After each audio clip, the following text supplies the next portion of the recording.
Good day. My name is Leilani Gita Luzan and I'm going to perform the assessing peripheral vascular system. There is no equipment needed. Procedure number 1, assess the client's physical and psychological aspect before and during examination. Rationale to allow healthcare provider to gather complete data about the client's health status. Good day, sir. I'm your nurse today. Pwede bang malaman ang pangalan niyo? Ilang taon na kayo, sir? 10. Thank you po. Review the body areas to be examined.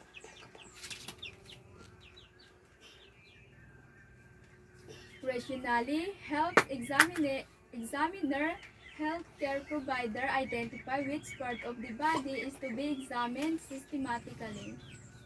Number 3, make a physical and environmental preparation before examination. Rationale, proper preparation of the environment, client and equipment ensures smooth physical examination with few interruptions.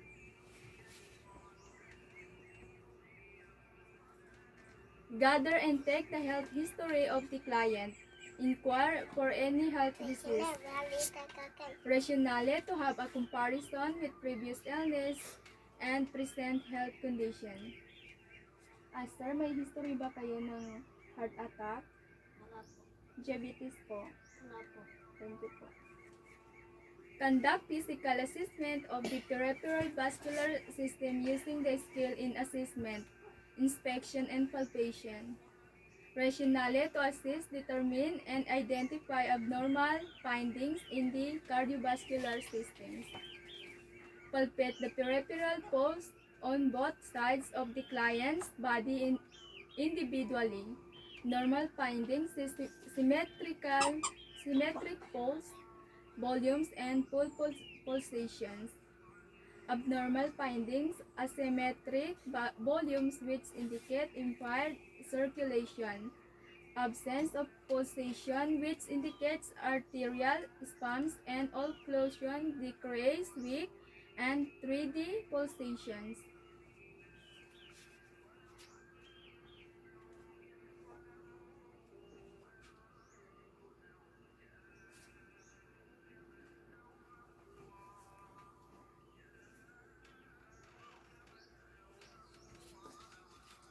Inspect the peripheral veins in the arms and legs for the presence or appearance and superficial veins when limbs independent and when limbs are elevated. Normal findings, independent position, presence of destination, and nodular bulge and calves. When limbs are elevated, veins collapse. Veins may appear tortuous and distended in the older people.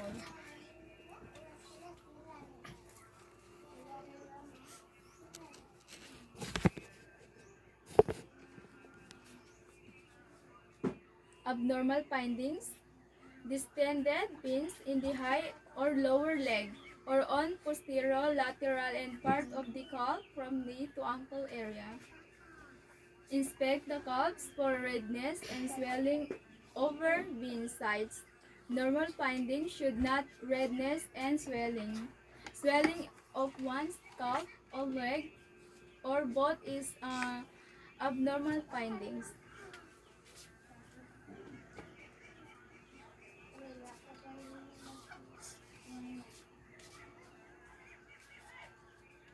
Palpate the calves for firmness or tension of the muscle, the presence of edema over the dorsum of the foot, and areas of localized warmth. Normal findings are no edema and that calves are firm. If warmth is not a position, edema in one or both legs is an abnormal findings.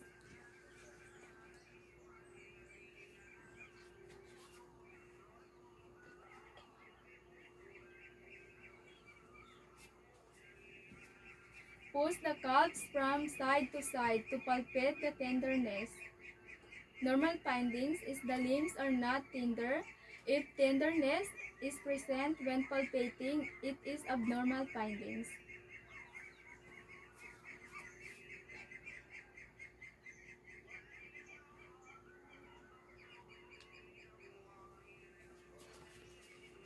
Firmly dorsiflex the client's foot while supporting the entire leg in extension, human test, or have a person stand or walk.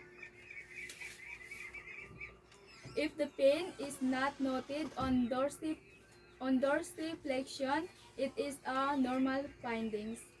Abnormal findings: pain is calf muscles with forceful dorsiflexion of the foot. Sir, pwede po ba tayong tumayo?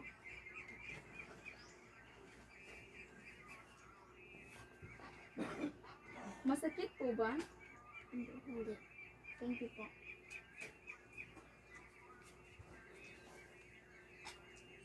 Inspect the skin of the hands and feet for color, temperature, edema, and skin changes.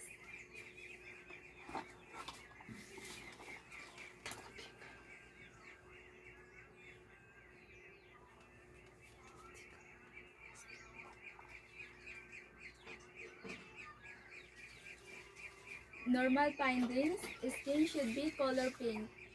Abnormal: cyanotic venous insufficiency. Polar that increase with limbs elevation. Dependent rubber and dusky red color when limbs and lower arterial insufficiency. Brown pigmentation around ankles, arterial or chronic venous insufficiency. Palpate the check the temperature. Palpate and check the temperature. When skin temperature is not excessively warm and no edema is present, it is a normal finding. If the skin is too warm or too cold, this is presence or edema, it is an abnormal finding.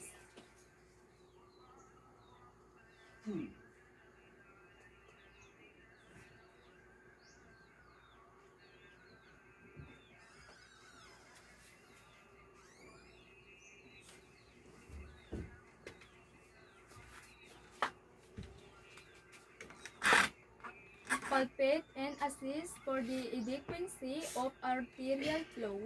If the skin returns to normal color after pressing and the palm of the hand, it is a normal findings. Delay return of the color of the skin indicates abnormal findings.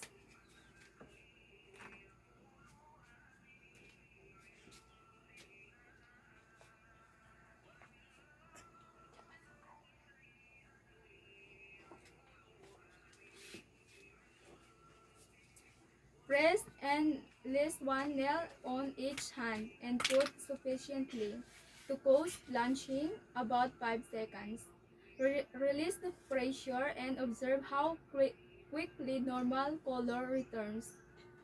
If the color returns immediately in less than 2 seconds, it is a normal findings. Delay return of color more than 2 seconds indicates arterial insufficiency, which is an abnormal findings. Inspect the fingernails for chances indicative of circulatory impairment. Normal findings should be pink in color. Bluish discoloration, which indicates cyanosis, and paleness may indicate occlusion in arterial and venous flow. It is abnormal findings. Sir, pwede po ba kayong umupo?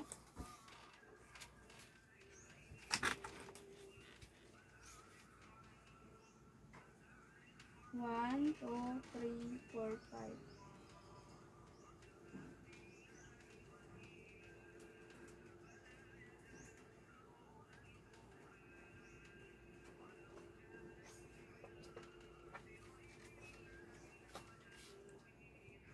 Make findings of health assessment and physical examination done on the client. These are important data to convey to the physician to aid in diagnosis of the patient. Record documentation and report any patient findings found during assessment to appropriate personnel. Rationale to provide accurate data in the care of the client.